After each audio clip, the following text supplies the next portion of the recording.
નમસ્કાર, આપ જોઈ રહ્યા છો ગુજરાતની number 1 news channel news 18 Gujarati અને તમામ મહત્વપૂર્ણ સમાચારની સાથે હું છું લુબના ખાન। સમાચારમાં સૌથી પહેલા વાત કરીશું રેકોર્ડ બ્રેક ગરમીની।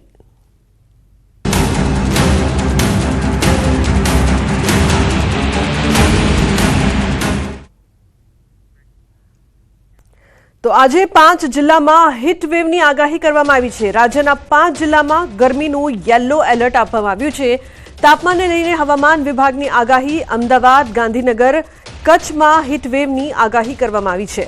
તો પોરબંદર, સુરેન્દ્રનગરમાં પણ યેલો એલર્ટ જાહેર કરવામાં આવ્યું છે। ગઈકાલે 9 જિલ્લામાં 40 ડિગ્રીને પાર તાપમાન નોંધાયું હતું। તો રાજકોટમાં સૌથી વધુ 42.1 ડિગ્રી તાપમાન નોંધાયું છે। સામાન્ય કરતાં 5.9 ડિગ્રી વધુ તાપમાન નોંધાઈ રહ્યું છે।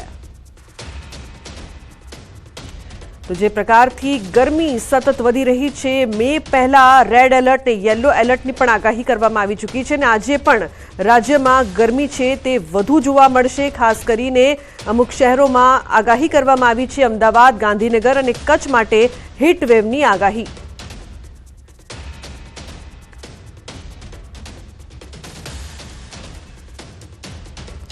તો જે પ્રકારથી આગાહી કરવામાં આવી છે હીટ વેવની, તો ક્યાં ક્યાં આગાહી છે યેલો એલર્ટની તેની જો વાત કરવામાં આવે તો આજે રાજ્યના કેટલાક શહેરોમાં યેલો એલર્ટની આગાહી કરવામાં આવી છે, જેમાં પોરબંદરમાં યેલો એલર્ટ રહેશે। ભુજમાં પણ ખૂબ જ ગરમી રહી શકે છે કારણ કે ત્યાં પણ યેલો એલર્ટ। તો કચ્છ, સુરેન્દ્રનગરમાં પણ યેલો એલર્ટની આગાહી કરવામાં આવી છે। બીજી તરફ અમદાવાદ અને ગાંધીનગર માટે પણ યેલો એલર્ટની આગાહી કરવામાં આવી છે। રાજ્યના આ શહેરો છે કે જ્યાં આજે ખૂબ જ ગરમી રહેવાની છે। બીજી તરફ આજે 5 જિલ્લા માટે હીટવેવની આગાહી કરવામાં આવી છે। 9 જિલ્લામાં 40 ડિગ્રીથી વધુ તાપમાન છે તે નોંધાયું છે। તો બીજી તરફ દેશમાં રાજકોટમાં સૌથી વધુ 42.1 ડિગ્રી તાપમાન નોંધાયું છે। એટલે કે આજે હીટવેવની આગાહી। હવામાન વિભાગ શું કહી રહ્યું છે આવો સાંભળીએ। गुजरात रीजन में हीट और जो सौराष्ट्र कच्छ में हीट वेव वार्निंग दे रहा है। इसमें जो डिस्ट्रिक्ट आ रहा है, इसमें सौराष्ट्र कच्छ में आपका कच्छ आ रहा है, सुरेंद्रनगर एंड पोरबंदर, इसमें हम येलो वार्निंग दिया है। और गुजरात रीजन में गांधीनगर, अहमदाबाद में हम येलो वार्निंग दिए है। तो હવે વાત કરીશું બુરા ન માનો હોલી હૈ।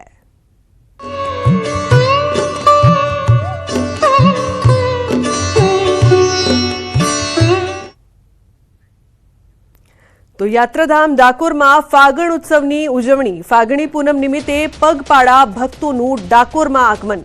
દૂર દૂરથી આવેલા પગપાળા યાત્રીઓ ડાકોરના ઠાકોરના દર્શને પહોંચ્યા। મોડી રાતથી જ દર્શનની રાહ જોઈ બેઠેલા ભક્તોએ વહેલી સવારે 4 વાગે મંગળા આરતીના કર્યા દર્શન। મોટી સંખ્યામાં ભક્તોની ભીડ ડાકોરમાં જોવા મળી છે। તો જય રણછોડ, માખણ ચોરના નાદ સાથે સમગ્ર ડાકોરની ગલીઓ ગલીઓ ગુંજી ઉઠી। ભક્તોની ભીડના કારણે મંદિર કમિટીએ દર્શનના સમયમાં કર્યો છે વધારો। ચુસ્ત પોલીસ બંદોબસ્ત વચ્ચે પગપાળા આવેલા ભક્તો કરી રહ્યા છે ઠાકોરના ડાકોરના દર્શન। તો જે પ્રકારથી આજે ફાગણી પૂનમ ડાકોરમાં મંદિરમાં ભક્તોની ભીડ જોવા મળી રહી છે। દૂર દૂરથી દર્શનાર્થીઓ આવી રહ્યા છે।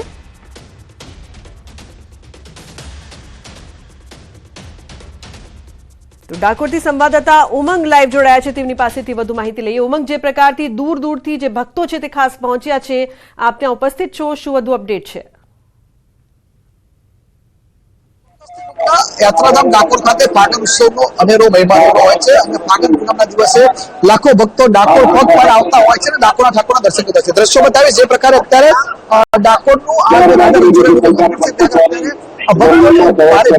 બીજી બાજુના જે પ્રકારે તમે જોઈ રહ્યા છો તે પ્રકારે હજારો ભક્તોની ભીડ જમે છે। જે પ્રકારે જય રણછોડના માખણ ચોરના નાદથી સમગ્ર જે મંદિર પરિસર છે તે ગુંજી ઉઠ્યું છે। વૃદ્ધોથી લઈ બાળકોથી તમામ લોકો અંદર આવી રહ્યા છે। તો ક્યારેક કેટલાક સાથે વાત કરવાનો પ્રયત્ન કરીશું। કાકા, ક્યાંથી આવો? બોરિયાવી આનંદ કહી શકાય બિલકુલ લૂંટના કે અગર ભક્તો છે તેમની ભારે ભીડ જમે છે અને ભક્તોમાં જય રણછોડના નાદ સાથે તેઓ અત્યારે દર્શન કરી રહ્યા છે.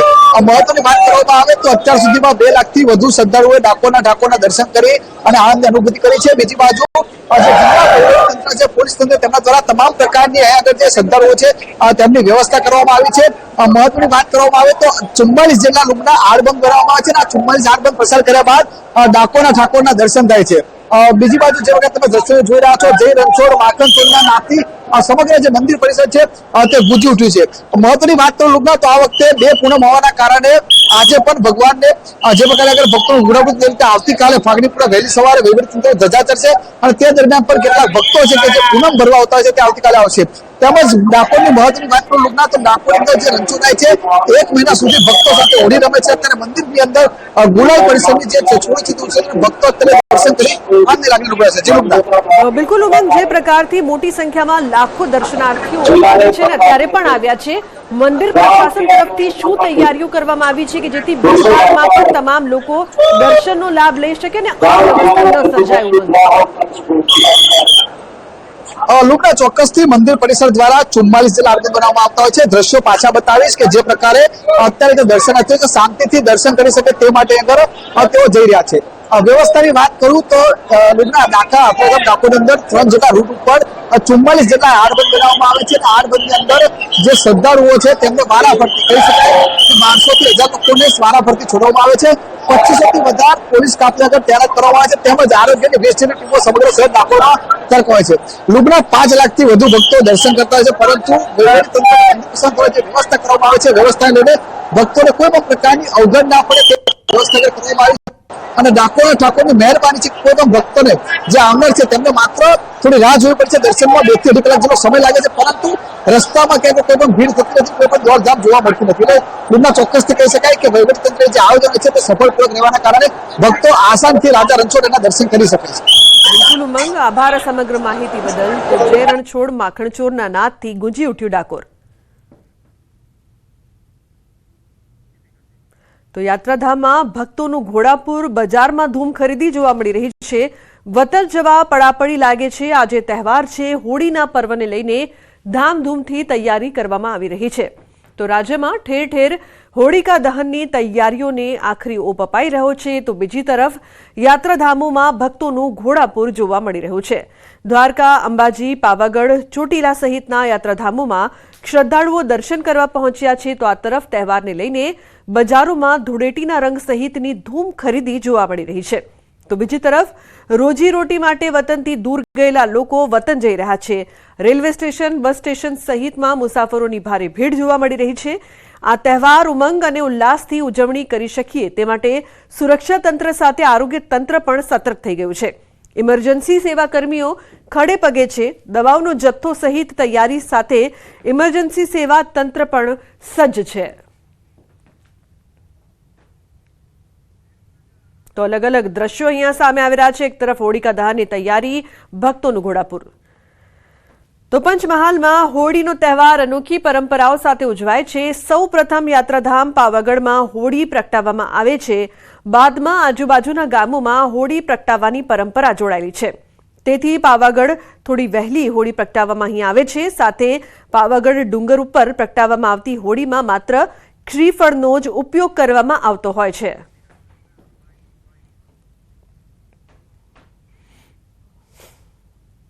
મંદિરમાં થતી હોળીની એક વિશેષતા એ છે કે ત્યાં હોળી એ ફક્ત નારિયેળ વડે જ પ્રગટાવવામાં આવે છે. હજારો નારિયેળને એકી સાથે રાખીને હોળી પ્રગટાવવામાં આવે છે, જે એની ખાસ વિશેષતા છે. તો આ વખતે હોળી દહનનો સમય 6 ને 15 કલાકે રાખેલો છે. તો હોલિકા દહન સાથે વર્ષના વર્તારા મેળવવાની પણ વિશેષ પરંપરા રહેલી છે. પંચમહાલના છારિયા ગામના લોકો હોલિકા દહન સાથે આગામી સિઝનની જાણકારી મેળવે છે. હોળિકા દહન પૂર્વે એક માટીનો ઘડો હોળી પ્રગટાવવાની જગ્યાએ ખાડો કરીને મૂકવામાં આવે છે. જે ઘડામાં માટીના 4 લાડુ મૂકવામાં આવે છે. જે બાદ લાકડા ગોઠવી હોલિકા દહન કરવામાં આવે છે. બીજા દિવસે ગ્રામજનો લાડવાની અસર ઉપરથી ઋતુઓના વર્તારા મેળવે છે. પાવાગઢ હોળી બાળ્યા પછી ગામડામાં અમે બાળીએ છીએ અને ધામધૂમથી ઉજવીએ છીએ અને ખાડો ગોળી અને 5 લાડવા મૂકીએ છીએ. વરસાદનું એનું ઋતુ જોઈએ છીએ અમે. ગોમતી લાકડા ભેગા એકઠી કર્યા અને ગોમે હોળી માતાએ જે ભેગા થઈને ખાડો ખોદી અને જે 5 લાડવા મૂકી અને ગાગર મૂકી અને મુઈથી હોળી પ્રગટાવીને આ ધૂમધામથી ઉજવીને બીજે દિવસ પાછા ગામના વડીલો અનુભવી લોકો બધા ભેગા થઈને અને એ લાડવાનો અખાતરા કરે કે પહેલા જેઠ મહિનામાં કેટલો વરસાદ પડશે, અષાઢમાં કેટલો પડશે, શ્રાવણમાં કેટલો પડશે અને ભાદરવામાં કેટલો પડશે એનો અનુભવ કરે છે. 11 વાગે અમે હોળી પ્રગટાવીએ છીએ. એની બાદ પછી સવારમાં બધી ઠંડી કરીએ. ઠંડી કરી ગામ લોકો બધા ભેગા થઈ એના લાડુ મૂકેલા હોય, માટીના બનાવેલા હોય, એના પરથી વરસાદનું આખા વર્ષનું અમારું ડાયાઓ બધા ગણીને કહેતા હોય કે આ વર્ષ કયો, આ મહિનો કયો વરસાદી છે કે નથી છે, એના પરથી નિરીક્ષણ કરીને અમારું આખું બધા ભેગા થઈને એકત્ર કરીને અમારી સમાજ રીતે આ પરંપરા ચલાવીએ છીએ. તો હોળીનો તહેવાર મનાવવા શ્રમિકોએ વતનની વાટ પકડી છે, ત્યારે લોકોને વતન પહોંચાડવા માટે એસટી દ્વારા પણ આગોતરું આયોજન કરાયું. અને અત્યારે હું મારા વતન જઈ રહ્યો છું. મારું ગામ છે, મારું દેવગઢ બારિયા છે. દેવગઢ બારિયાથી 10 કિલોમીટર મારું ગામ છે. ત્યાંથી હોળી મનાવવા જઈ રહ્યો છું અને અત્યારે હોળીનો બહુ માહોલ છે અને સરકારે બહુ સારી સુવિધા કરી છે. અમદાવાદથી ઘરે જઈ રહ્યો છું. હોળીનો તહેવાર છે. અમદાવાદથી અત્યારે ગોધરા હાલું છું અને અહીંયાથી બસ એસટીમાં જવાનું સંજેલી. હોળીનો તહેવાર છે એટલે મારા ઘર પરિવાર સાથે હું તહેવાર મનાવવા જાઉં છું. વધારાની બસોનું આયોજન કરી તેઓના વતન સુધી પહોંચાડવા માટે 5 થી 10 બસોનું આયોજન અમે કરી અને ડેપો એજન્સીઓને સૂચના આપી મુસાફરોને તેઓના વતન સુધી પહોંચાડવાનું આયોજન ગોઠવવામાં આવ્યું છે. તો મોંઘવારીના પ્રતાપે રંગોના તહેવાર હોળીનો રંગ ફીકો પડી રહ્યો છે. યાત્રાધામ અંબાજીના બજારોમાં લોકોની ભીડ તો છે, પણ ખરીદી નથી થતી. જાણે કે 75 રૂપિયામાં આપણને આપે તો અમારે 100 રૂપિયામાં કોણ ખરીદે? આપણા ગરીબોનો મરો છે બહુ. પણ જે રોજ લાઈને ખાવા વાળા માણસો છે ને એમને બહુ મરો છે. એ આપણે હોળી બી નહીં કરી શકતા સારી રીતે, કોઈ બી સારા તહેવાર કરી નહીં શકતા. મોંઘવારી બહુ સખત વધી ગઈ છે. 2 દાડા બાકી છે. મને ખુદને ટેન્શન આવી ગયું છે. માલ ને એટલો ભરાઈ નાખ્યો છે. અમને ખુદને ટેન્શન આવી ગયું છે. હવે વેચો તો વેચો કે દે વેચો. દર વર્ષમાં ગરાગી સારી રહે છે. ગઈ સાલ ગરાગી સારી હતી પણ આ સાલ ગરાગી ખુલી નથી. અમે વેરાયટી લાવ્યા છીએ પણ આ વખત હોળી ધૂળેટીની ગરાગી, કાલે હોળી છે, પરમ દાડે ધૂળેટી છે, ગરાગી ચાલે એવી શક્યતા છે. તો હોળીના તહેવારને લઈને તંત્ર પણ સજ્જ બન્યું છે. લોકો તહેવાર સારી રીતે મનાવી શકે અને તેમની સુરક્ષાનું પણ ધ્યાન રાખી શકાય તે માટે 108 ઇમરજન્સી સેવા દ્વારા એક્શન પ્લાન તૈયાર કરવામાં આવ્યું છે. આ વખતે આપણે જો 2025ની હોળી અને ધૂળેટીના પર્વની વાત કરીએ તો અમારી જે સમગ્ર રાજ્યમાં 838 જેટલી રોડ એમ્બ્યુલન્સ છે, 2 બોટ એમ્બ્યુલન્સ અને 1 એર એમ્બ્યુલન્સ મળીને 841 જેટલી એમ્બ્યુલન્સનો કાફલો સંપૂર્ણ રીતે કાર્યરત રહે એવી વ્યવસ્થાઓ અમે અગાઉથી જ કરેલી છે. તો હોળી ધૂળેટી પૂર્વે નબીરાઓના સ્ટન્ટના વિડીયો પણ વાયરલ થઈ રહ્યા છે. સુરતમાં નબીરાઓના કારમાં સ્ટન્ટના વિડીયો વાયરલ. સુરત પોલીસને ખુલ્લો પડકાર ફેંકતા અસામાજિક તત્વો પોતાનો અને બીજાના જીવને જોખમમાં મૂકતા યુવકો જોવા મળી રહ્યા છે. તો ધૂળેટી પૂર્વે નબીરાઓના સ્ટન્ટનો વિડીયો વાયરલ થઈ રહ્યો છે. સુરતમાં અવારનવાર આ પ્રકારના વિડીયો સામે આવતા હોય છે જેમાં નબીરાઓ સ્ટન્ટ કરતા હોય, પરંતુ રસ્તા પર સ્ટન્ટ શું કરી રહી છે પોલીસ? અમદાવાદમાં હિટ એન્ડ રનમાં એકનું મોત નીપજ્યું. થલતેજ મેટ્રો બ્રિજ નીચે થયો હતો અકસ્માત. અજાણ્યો ટ્રક ચાલક રિક્ષાને ટક્કર મારીને ફરાર. રિક્ષામાં બેઠેલા એક વ્યક્તિનું મોત નીપજ્યું છે. ટ્રાફિક પોલીસે ફરિયાદ દાખલ કરીને તપાસ શરૂ કરી છે. તો થલતેજ મેટ્રો બ્રિજ નીચે અકસ્માતની ઘટના સામે આવી છે જેમાં એકનું મોત નીપજ્યું છે.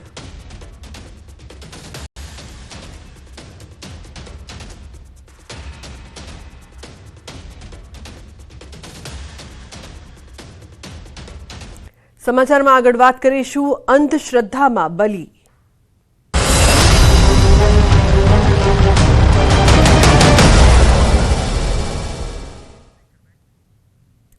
તો છોટાઉદેપુર જિલ્લાના પાણેજ ગામે બાળકીની હત્યા મામલે વિજ્ઞાન જાથાની ટીમે ગામની મુલાકાત લીધી. સાથે જ વિડીયોના આધારે નરબલીની પુષ્ટિ મળતી હોવાની વાત પણ કરી. વિજ્ઞાન જાથાના મતે આરોપીએ કોઈના કહેવાથી અને પ્રલોભનથી હત્યા કરી હોય તેવું લાગી રહ્યું છે. હત્યામાં તાંત્રિક વિધિના જાણકારની મદદથી કરી હોય તેવું પણ લાગી રહ્યું છે. વિજ્ઞાન જાથા હવે જિલ્લામાં આવા ભુવાઓ સામે મોરચો માંડી રહી છે. તંત્ર વિદ્યાની પુષ્ટિ પ્રમાણે માતાજીનો જે મઠ છે તેની પાસેની લાશ રાખવામાં આવી છે તેવો વિડીયો છે. તો એના ઉપરથી એવું લાગે છે કે તંત્ર વિદ્યાના સહારાની અંદર ક્યાંક ને ક્યાંક આવો તંત્ર વિદ્યામાં પોતે માનતા હોય અથવા કોઈ એને કોઈ બીજી હકીકતનું પ્રલોભન આપ્યું હોય તો પણ આવી ઘટના બની શકે છે. એટલે આ ઘટનાની અંદર અંગત અદાવત અને તંત્ર વિદ્યા બંને વચ્ચે તાદાત્મ્ય રાખી અને આ બાળકીની હત્યા કરેલી છે. તો બુલેટિનમાં હાલ રોકાઈશું એક બ્રેક માટે. આપ જોતા રહો ન્યૂઝ 18 ગુજરાતી.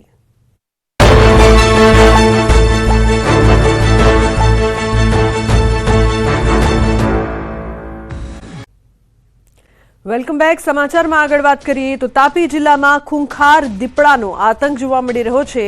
દીપડાએ ખેડૂત પર કર્યો હુમલો. વ્યારાના નાની ચીખલીમાં દીપડાનો હુમલો. નાની ચીખલી ગામના ખેડૂત શંકરભાઈ ગામિત પર દીપડાએ હુમલો કર્યો. આજે વહેલી સવારે વાઘજરી ગામે પોતાના ખેતરમાં કામે ગયા હતા, જે દરમિયાન દીપડાએ અચાનક હુમલો કરતા ખેડૂતે દીપડા સાથે બાથ ભીડીને જીવ બચાવ્યો. ખેડૂતને ઈજા થતા વ્યારાની ખાનગી હોસ્પિટલમાં સારવાર અપાઈ. દીપડો નજીકના ઝાડી ઝાંખરા ખેતરોમાં ભાગી જતા આજુબાજુના ખેતરોમાં કામ કરતા સ્થાનિકોમાં ભયનો માહોલ ફેલાયો છે.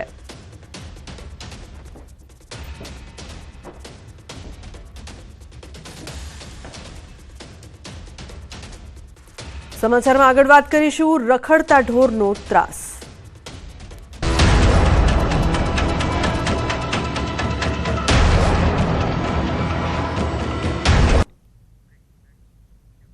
તો દ્વારકામાં રખડતા ઢોરના કારણે વધુ એક જીવ ગયો છે. આંકલાએ અડફેટે લેતા યુવકનું મોત.